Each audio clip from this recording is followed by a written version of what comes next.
তোরা সবাই কেমন আছিস? আশা করি ভালো আছিস। যদিও পরিস্থিতি আমাদের কারোরই অনুকূলে নয়, তবুও ভালো তো আমাদের থাকতেই হবে। প্রত্যেকে অবশ্যই স্কুলটা মিস করছি, সেটা আমরা জানি, কিন্তু কিছু উপায় নেই, এর মধ্য দিয়েই চলতে হবে। সেটাই এখনকার পরিস্থিতি আমাদেরকে বলে দিচ্ছে। আর সেই সঙ্গে সঙ্গে একটু একটু পড়াশোনাও করতে হবে, কারণ এই পরিস্থিতি থেকে আমরা কোনো এক সময়ে বেরিয়ে যাব, মুক্ত হব, কিন্তু এই সময়টা তো আর ফিরে আসবে না।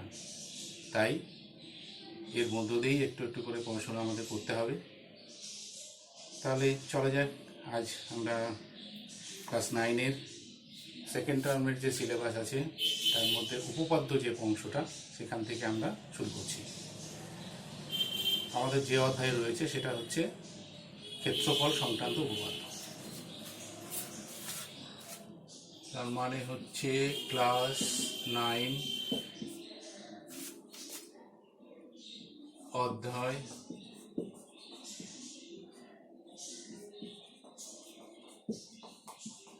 ক্ষেত্রফল সংক্রান্ত উপপাদ্য।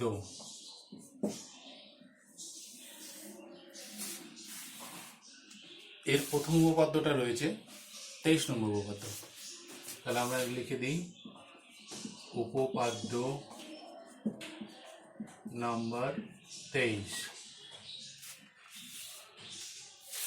তো এখানে যে উপপাদ্যটা আছে সেখানে বলা আছে যে প্রমাণ করো যে যে সকল সামান্তরিক একই ভূমি ও একই সমান্তরাল সরলরেখা যুগলের মধ্যে অবস্থিত তাদের ক্ষেত্রফল সমান।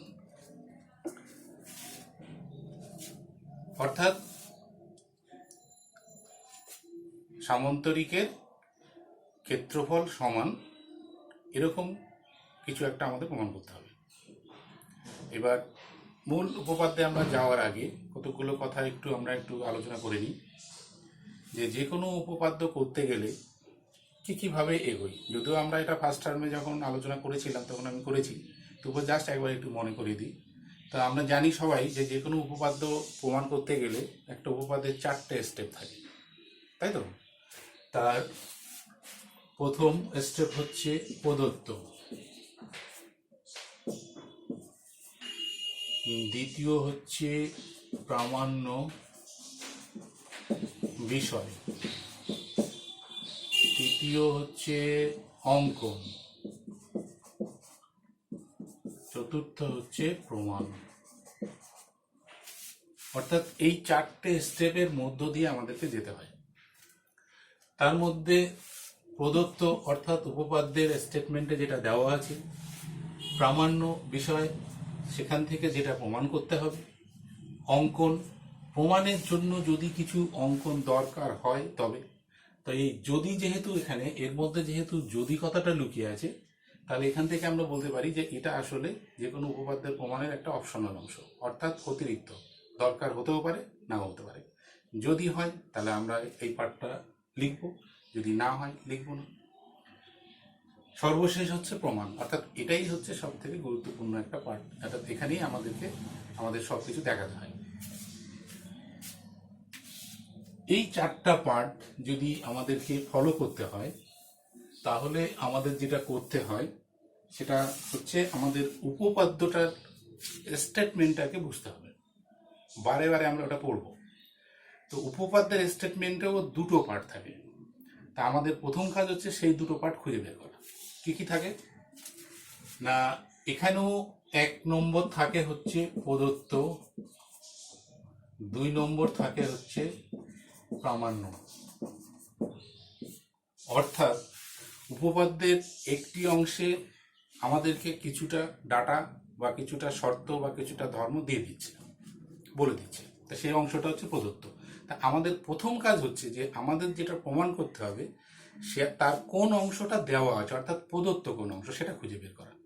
এবং দ্বিতীয় পার্টটা হচ্ছে প্রামাণ্য, অর্থাৎ প্রদত্ত অংশ বা অর্থাৎ যে ধর্ম, যে অনুসিদ্ধান্ত বা যা যা ওখানে বলা আছে তা দিয়ে আমাদের কি প্রমাণ করতে হবে সেটা খুঁজে বের করা। এই দুটো অংশ আমাদের খুঁজে বের করতে পারলেই আমরা এই উপপাদ্য প্রমাণের যে 4টে স্টেপ আছে সেই 4টে স্টেপে আমরা এগোতে পারবো। তাহলে প্রথম কাজ হচ্ছে প্রদত্ত অংশ কি সেটা বের করা।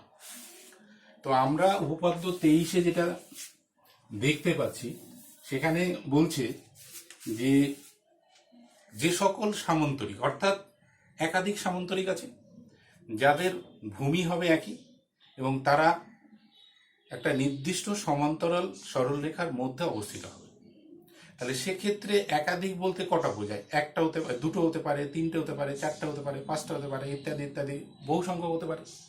তো আমাদের ক্লাস 9-এর সিলেবাস অনুযায়ী আমরা যদি দুটো সামন্তরিককে দেখাতে পারি তাহলে আমাদের উপপাদ্যের প্রমাণ হয়ে যাবে। তো এই উপপাদ্য অনুযায়ী আমরা যেটা দেখতে পাচ্ছি সেই অনুযায়ী যদি আমরা চিত্রটা আঁকি তাহলে কেমন হচ্ছে সেটা আমরা একটু দেখি। তাহলে আমরা চিত্রটা এঁকে ফেলি।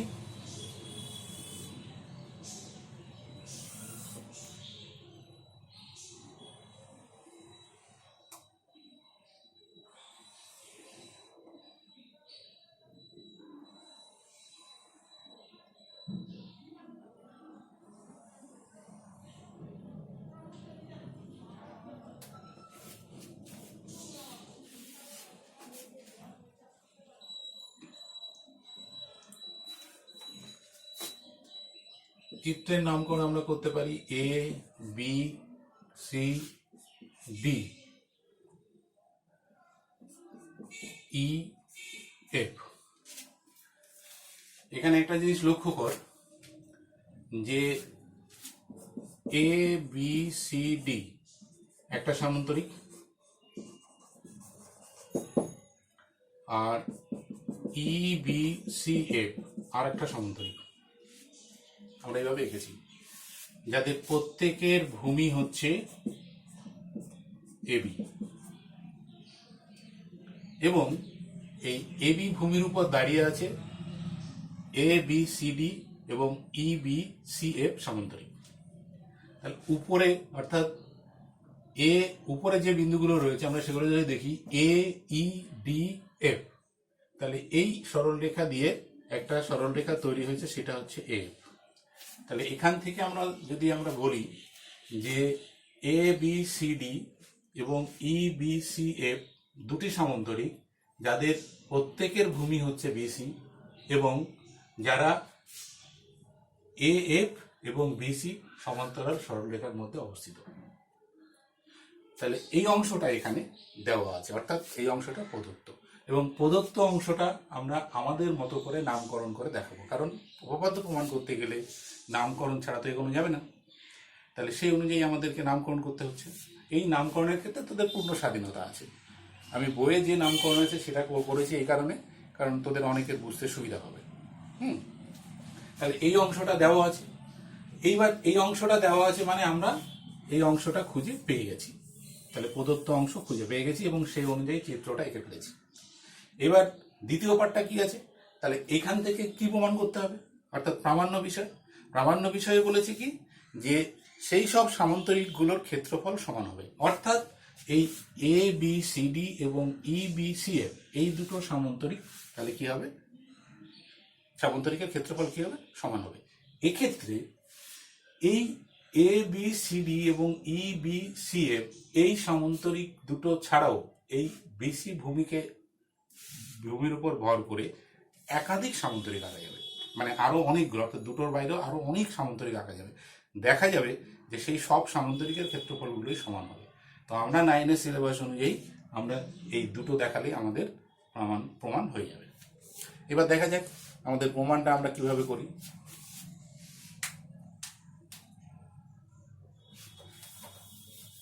প্রমাণের প্রথম অংশ যেটা আছে সেটাতে আমরা তাহলে চিত্র অনুযায়ী প্রদত্ত অংশ লিখব। এখানে আমরা লিখি, ধরি এ, বি, সি, ডি এবং ই, বি, সি, এফ দুটি সামান্তরিক যাদের একই ভূমি এবি এবং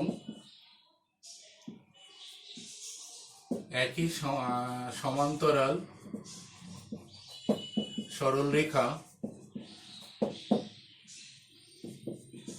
এএফ ও এবি এর মধ্যে অবস্থিত। দেখ, এখানে আমরা যেভাবে প্রদত্ত অংশ দিয়ে চিত্রটা অঙ্কন করেছি, আমরা উপপাদ্যের প্রমাণের ক্ষেত্রে দেখ সেই চিত্র অনুযায়ী জাস্ট সেটা লিখে দিয়েছি, আর কিচ্ছু না। অর্থাৎ স্টেটমেন্টে যা যা ছিল তাই লিখেছি, শুধু নামকরণটা করেছি আমরা। অর্থাৎ এইভাবে উপপাদ্যের প্রদত্ত অংশ লিখতে হবে। দ্বিতীয় পার্টে কি আছে না, দ্বিতীয় পার্টে আছে তাহলে প্রমাণ করতে হবে যে, অর্থাৎ প্রামাণ্য বিষয় যেটা আছে, প্রমাণ করতে হবে যে কি আছে না এ বি সি ডি সামান্তরিকের ক্ষেত্রফল সমান ই বি সি এফ সামান্তরিকের ক্ষেত্রফল। একদম যেমন যেমন আমরা চিত্র দিয়ে লিখেছি, মানে চিত্রে আমরা যেভাবে নামকরণ করেছি ঠিক তেমন তেমন করে জাস্ট লিখব। তাহলে প্রথম পার্ট হলো, দ্বিতীয় পার্ট। তৃতীয় পার্টে কি আছে না, তৃতীয় পার্টে আছে হচ্ছে অঙ্কন। তো এক্ষেত্রে আমরা যেটা দেখতে পাচ্ছি যে এখানে কিন্তু অতিরিক্ত অঙ্কনের দরকার নেই। অর্থাৎ যা শর্ত বা ধর্ম যাই বলিস দেওয়া আছে সেটা দিয়েই কিন্তু প্রমাণটা করা যাবে। অর্থাৎ এখানে অতিরিক্ত প্রমাণে আমরা যাব না। তাহলে তারপরের স্টেপ যেটা, সেটা হচ্ছে প্রমাণ। তাহলে আমরা প্রমাণে চলে যাই। প্রমাণে কি আছে দেখো। আচ্ছা, এইখানে একটা কথা তোরা মনে রাখবি, সেটা হচ্ছে যে মূলত আমরা যবে থেকে উপপাদ্য শিখতে শুরু করেছি, অর্থাৎ ক্লাস 7 থেকে একটু একটু করে শিখেছি, 8-এ এসে সেটা অনেক বেশি আকারে শিখেছি, 9 থেকে 10, 9, 10 সেটা আমাদের কন্টিনিউ করবে, আবার 10-এ গিয়ে উপপাদ্যটা শেষ হয়ে যাবে, 10-এর পরে উপপাদ্যের অ্যাপ্লিকেশন আসবে, সেটা দেখার পরের কথা। এইখানে একটা জিনিস লক্ষ্য করবি, মানে অধিকাংশ ক্ষেত্রেই এটা মোটামুটি প্রযোজ্য হয়, সব ক্ষেত্রেই হবে এমন করে, মোটামুটি অধিকাংশ ক্ষেত্রে, যে যদি তোরা দেখিস যে কোনো উপপাদ্যে কোনো চতুর্ভুজের প্রমাণ আছে, অর্থাৎ প্রমাণ করতে হবে সেটা চতুর্ভুজ আছে, তাহলে তুই মোটামুটি ধরে নিতে পারিস যে সেই চতুর্ভুজের প্রমাণের জন্য তুই ত্রিভুজের হেল্প নিবি, সাহায্য নিবি। আবার ঠিক উল্টোটা, যদি প্রমাণে দেখিস যে ত্রিভুজের প্রমাণ আছে, অর্থাৎ প্রমাণ করতে হবে সেটা ত্রিভুজ বলা আছে, তাহলে তুই ধরে নিতে পারিস যে সেটা চতুর্ভুজের সাহায্য নিয়ে তৈরি আমাদের হতে পারে। এক্ষেত্রে তাহলে কি করতে হয়, যখন আমরা প্রমাণে অর্থাৎ 3rd, 4th পার্টে ঢুকবো প্রমাণের, তখন আমাদের কাজ হবে যে এইটা যদি নিয়ম মোটামুটি একটা অলিখিত হয়ে থাকে, তাহলে সেই অনুযায়ী তা কি এখানে আছে বা সেটা পাচ্ছি কিনা আমরা। অর্থাৎ এখানে যেটা বলা আছে সামান্তরিক থেকে সামান্তরিক, অর্থাৎ সামান্তরিক প্রমাণ করতে হবে, তাহলে আমাদের ওই নিয়ম অনুযায়ী তাহলে আমাদের খুঁজতে হবে যে আমরা যেটা অঙ্কন করেছি সেখানে ত্রিভুজ কি আছে বা ত্রিভুজ আছে কিনা, যদি থাকে তাহলে সেটাই প্রমাণের জন্য আমাদের সাহায্যকারী হবে। এখানে লক্ষ্য কর যে A B E C D F বা ডিসিএফ দুটো কিন্তু ত্রিভুজ তৈরি হয়েছে, কিন্তু ওই দুটো ত্রিভুজ যে সামান্তরিক এঁকেছি সেই সামান্তরিককে রিলেটেড ভাবে তৈরি হয়েছে। তাহলে আসলে এই দুটো ত্রিভুজকে আমাদেরকে ব্যবহার করতে হবে। সেটা হচ্ছে যে এই ত্রিভুজ আর এই ত্রিভুজ, এই দুই ত্রিভুজকে যদি আমরা সর্বসম দেখাতে পারি তাহলে হয়তো আমাদের প্রমাণটা হয়ে যাবে। সেক্ষেত্রে কি করবি না, যে ত্রিভুজ রয়েছে সেই ত্রিভুজ আসলে দেখ, এ বি ই ত্রিভুজটা রয়েছে এ বি সি ডি সামান্তরিকের মধ্যে, আবার ডি সি এফ ত্রিভুজটা রয়েছে ই বি সি এফ ত্রিভুজের মধ্যে, এই সামান্তরিকের মধ্যে। তাহলে এক্ষেত্রে আমরা সেই সামান্তরিককে ইউজ করব। প্রথমে কি করতে পারি, তাহলে প্রথম ত্রিভুজটার কথা ভাবলে তাহলে এই সামান্তরিকটা আমরা দেখব। তাহলে এ বি সি ডি সামান্তরিকের, ভালো করে দেখ এখানে, এ বি সি ডি সামান্তরিকের ক্ষেত্রে কি কি আছে না, এ বি সমান্তরাল ডিসি এবং এ এফ ভেদক। সামান্তরিকের এ বি সমান্তরাল ডিসি এবং এ এফ ভেদক। ভালো করে এই জায়গাটা দেখ, এটা কিন্তু এর আগে শিখেছি আগের ক্লাসে আমরা। এই অংশটা এখান থেকে আমাদের সিদ্ধান্ত আসবে, আবার এখান থেকে আমরা সিদ্ধান্ত নিব। এই বাহু নেওয়া হলো আর এই বাহু নেওয়া হলো, এই দুটো সামান্তরিকের বিপরীত বাহু। তাহলে যদি ওরা সামান্তরিকের বিপরীত বাহু হয় তাহলে সামান্তরিকের বিপরীত বাহু সবসময় সমান্তরাল হবে, তাহলে আমরা তাই লিখেছি। আর এই দুটো বাহুকে ভেদক হিসাবে কে কে গিয়েছে, ভেদক হিসাবে কে আছে এখানে না, এ এফ। তাহলে এখান থেকে আমরা কি লিখতে পারি, এর আগে যে উপপাদ্যগুলো আমরা শিখেছি সেখানে বলা আছে যে দুটি সমান্তরাল সরলরেখাকে যদি একটি ভেদক ভেদ করে বা ছেদ করে তাহলে তাদের একান্তর কোণগুলি সমান হয়, অনুরূপ কোণগুলি সমান হয়। এক্ষেত্রে তো একান্তর কোণ আমাদের দরকার নেই, অনুরূপ কোণ তৈরি হয়েছে। তাহলে লক্ষ্য কর এখানে এই এ কোণের সঙ্গে ডি কোণ হচ্ছে অনুরূপ হয়ে আছে। ভালো করে এটা লক্ষ্য কর, এই এ কোণের সঙ্গে ডি কোণ হচ্ছে পরস্পর অনুরূপ হয়ে আছে। তাহলে আমরা এখান থেকে কি লিখতে পারি, তাহলে অতএব কোণ বিএই অনুরূপ কোণ সিডিএফ। এটাকে 1 নম্বর সমীকরণ করে রাখ। ভালো করে দেখো, এ বি ডিসি সামান্তরিকের বিপরীত বাহু, তাহলে এরা অবশ্যই সমান্তরাল হবে। এদেরকে ছেদ করে বা ভেদ করে এ এফ সরলরেখা গিয়েছে, তাহলে এই এ এফ সরলরেখা ভেদক হিসাবে কাজ করছে। তাহলে বিসি এবং এ এফ এদের মধ্যে রয়েছে এই সামান্তরিকটি, আর এটা সমান্তরাল। তাহলে এই সমান্তরাল সরলরেখার একই দিকে অবস্থিত, অর্থাৎ ভেদকের একই দিকে, অর্থাৎ এ এফ ভেদক যদি দেখি আমরা, তার নিচের দিকে যে অনুরূপ কোণ দুটো তৈরি হয়েছে তারা সমান হবে। সেম ঘটনা রিপিট করবে যদি আমরা সামান্তরিক ই বি সি এফ এখানে চলে যাই। দেখ ভালো করে, সামান্তরিক ই বি সি এফ এখানেও একই ঘটনা ঘটছে। দেখ, এই বাহুর সঙ্গে এই বাহু সামান্তরিকের বিপরীত বাহু, তাহলে এরা সমান্তরাল হবে। যদি এরা সমান্তরাল হয় তাহলে এদেরকে কে ভেদ করেছে, এ এফ সরলরেখা, অর্থাৎ আগের সরলরেখা ভেদ করেছে। তাহলে এক্ষেত্রেও কি হবে, অনুরূপ কোণ সমান হবে। এক্ষেত্রে অনুরূপ কোণ দেখ, তাহলে এটার সঙ্গে এটা অনুরূপ আছে, অর্থাৎ ই কোণের সঙ্গে এফ কোণ। আচ্ছা, আমরা আগে লিখে ফেলি তাহলে বুঝতে তোদের সুবিধা হবে। তাহলে এবার আমরা লিখি, আবার কি আছে না, ই বি সি এফ সামান্তরিকের কি আছে, সামান্তরিকের তোর এ বি ইবি সমান্তরাল হচ্ছে এফসি এবং এ এফ ভেদক। দেখ লক্ষ্য কর, আমরা আগের সমান্তরিকের ক্ষেত্রেও যে ভেদক পেয়েছিলাম এফ, এক্ষেত্রেও সেই একই ভেদক পাচ্ছি। তাহলে আগেরটা যেভাবে লিখলাম তাহলে সেই অনুযায়ী আমরা এখানে কি লিখতে পারি, দেখ অতএব কোণ অনুরূপ কোণ কোনটা আছে, এটা এই ই আর এফ। তাহলে কোণ এ ই বি সমান অনুরূপ কি আছে, কোণ সি এফ ডি। এটাকে 2 নম্বর সমীকরণ করে রাখি।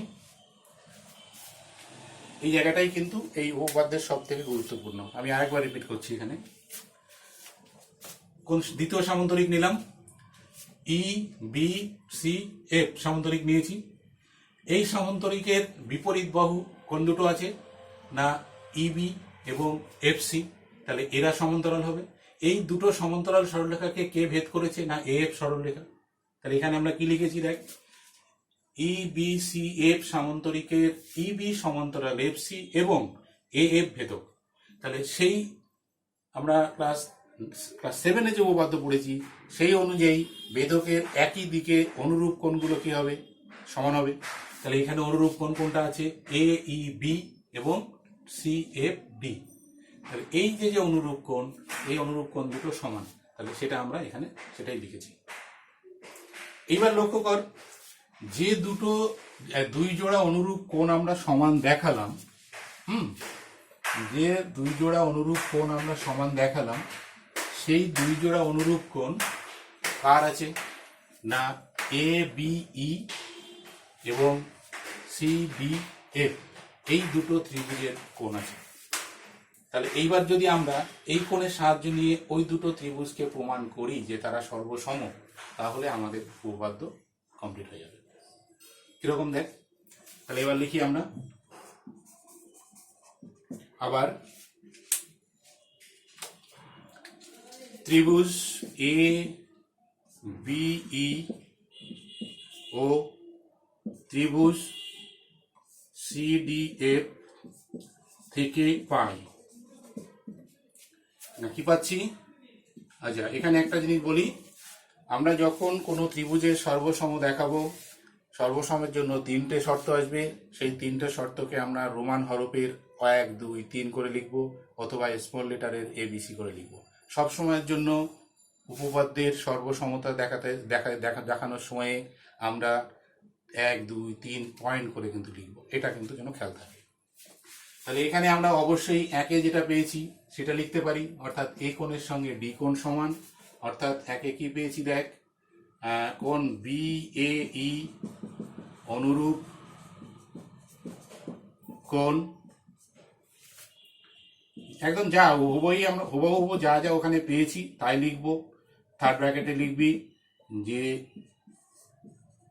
একের সাহায্যে, বা একে লিখলেও হবে, সাহায্য দরকার নেই, একে, হ্যাঁ,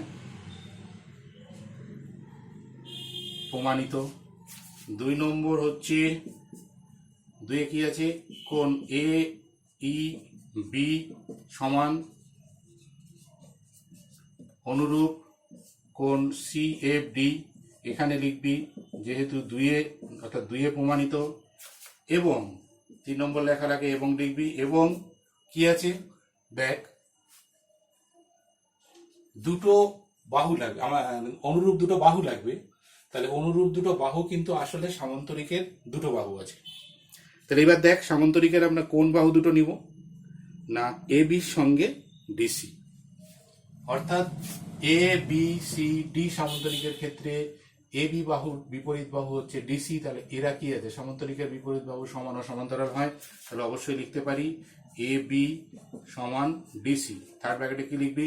না থার্ড ব্র্যাকেটে লিখবি যেহেতু সামান্তরিকের বিপরীত বাহু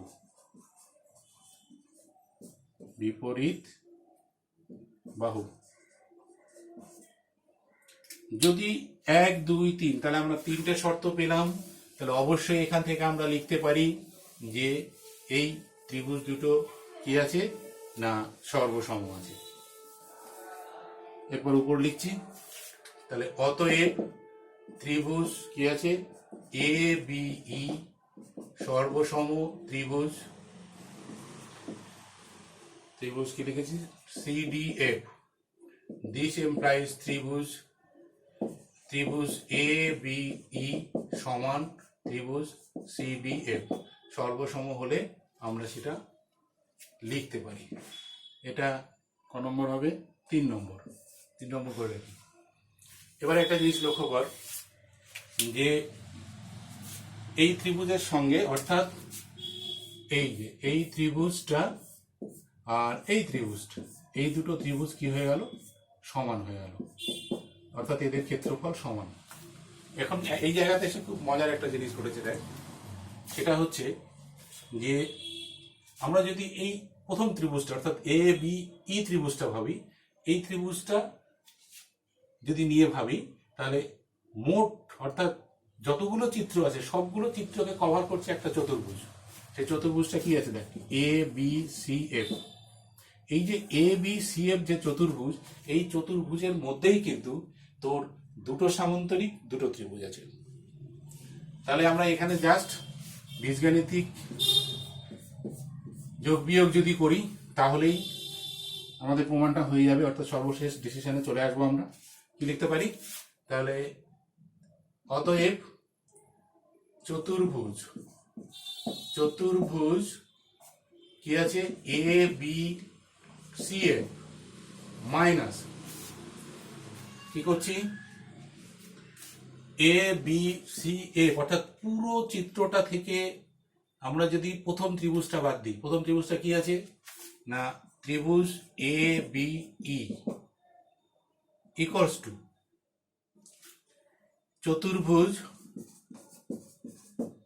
চতুর্ভুজ A B C F minus, তাহলে এইটা যখন বাদ দিচ্ছি তাহলে এটা বাদ দেবো না, ত্রিভুজ সি ডি এফ। এখানে কি ঘটলো বা এটা আমরা কিভাবে লিখলাম লক্ষ্য করো। মানে এরপরে কি পরের স্টেপটা যেটা হচ্ছে, চতুর্ভুজ A B C F, A B C F তার মানে পুরোটা, সেখান থেকে বাদ দিয়েছি দেখ ত্রিভুজ এ বি ই, অর্থাৎ এই অংশটা বাদ দিয়েছি, এই যে এই ত্রিভুজটা বাদ দিয়েছি। যদি এই ত্রিভুজটা বাদ দিই আমরা, তাহলে ক্ষেত্রফলগত দিক থেকে কি পড়ে থাকছে লক্ষ্য কর, পুরোটা নিয়েছিলাম, এইটুকু বাদ অর্থাৎ এই অংশটুকু বাদ, তাহলে পড়ে রইল ই বি সি এফ। সেটা আসলে কি আমরা প্রথমে যে সামান্তরিক ধরেছিলাম তার একটা। আবার বলছি দেখো, বাম দিকে যেটা ঘটেছে সেটা আবার রিপিট করছি আমি। পুরো ত্রিভুজ হচ্ছে, চতুর্ভুজটা হচ্ছে এ বি সি এফ, সেখান থেকে আমরা বাদ দিয়েছি কি না, ত্রিভুজ এ বি ই। তাহলে আমরা যদি চিত্র অনুযায়ী দেখি যে এই অংশটা বাদ, তাহলে পড়ে রইল কোন অংশটা, তাহলে ই বি সি এফ। তাহলে এখান থেকে লিখতে পারি this implies E B C F. এটা আসলে কি, এটা আসলে একটা সামান্তরিক, যেটা আমরা প্রথমে ধরেছিলাম তার দ্বিতীয়টা। তাহলে এখানে আমরা কি লিখতে পারি, আগেই লিখে দিই তাহলে এখানে, অতএব সামান্তরিক ই বি সি এফ সমান, বাম দিকে হলো, অর্থাৎ পুরো চতুর্ভুজ থেকে এই ত্রিভুজটা বাদ দিলে পড়ে রইলো যেটা, যার সেটা লিখেছি, সেটা একটা সামান্তরিক। ঠিক, এবার ডান দিকে চলে যা, আবার পুরো চতুর্ভুজ থেকে ডান দিকের ত্রিভুজটা বাদ দিয়েছি, তাহলে এটা কি, এটার পরে কি পড়ে রইলো, তাহলে এটা এটুকু বাদ থাকলে দেখ এ বি সি ডি, অর্থাৎ আবার একটা সামান্তরিক পড়ে রইল। তাহলে সেটার নাম কি না, সামান্তরিক হচ্ছে তোর এ বি সি ডি। এখানে থার্ড ব্র্যাকেটে লিখতে হবে, থার্ড ব্র্যাকেট হচ্ছে যেহেতু তিনের সাহায্যে কিংবা পূর্বে প্রমাণিত সেটাও বলতে পারিস। তাহলে একটা সামান্তরিক সমান আর একটা সামান্তরিক, তাহলে অতএব